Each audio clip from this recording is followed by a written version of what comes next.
I'm probably not going to record all three of these, but the rear drive shaft has 3 grease fittings and they're all in line.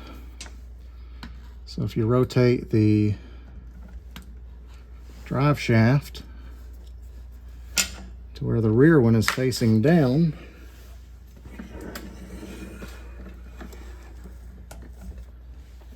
they're all going to be facing down. Let's see if I need 3 hands here.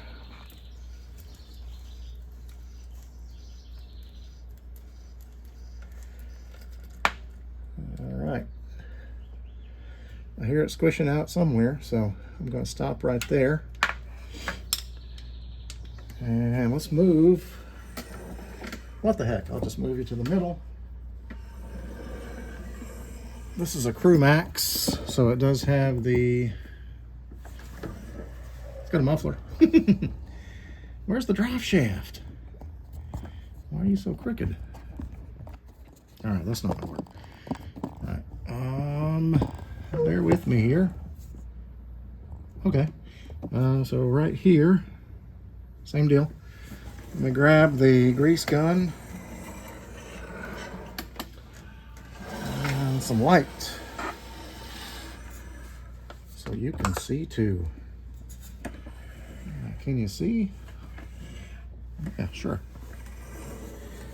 Make sure I don't bump the camera. So same as the back one. We're just going to hook up our grease gun.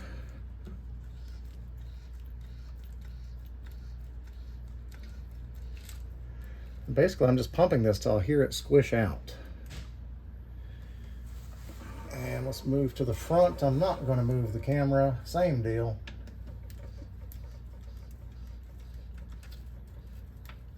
All right, we are finished.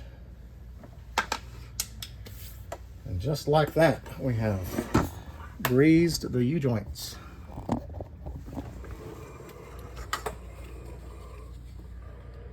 If you can see where that kind of squished out there. So just pump it till you start hearing it squish out of there. I'll go back and kind of wipe that off. So anyway, this Tundra is new to us and we're just getting maintenance up to speed. We've done the transfer case, rear differential,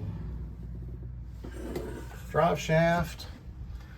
I've got a transmission service coming up, and the front differential I'm going to do in a separate video because we're going to be replacing the needle bearing with an East Coast gear supply bushing.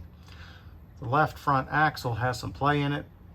We're not getting any kind of shimmies or shakes or anything like that, but it does have, to me, some excessive play, which is common to Tacomas and 4Runners as well.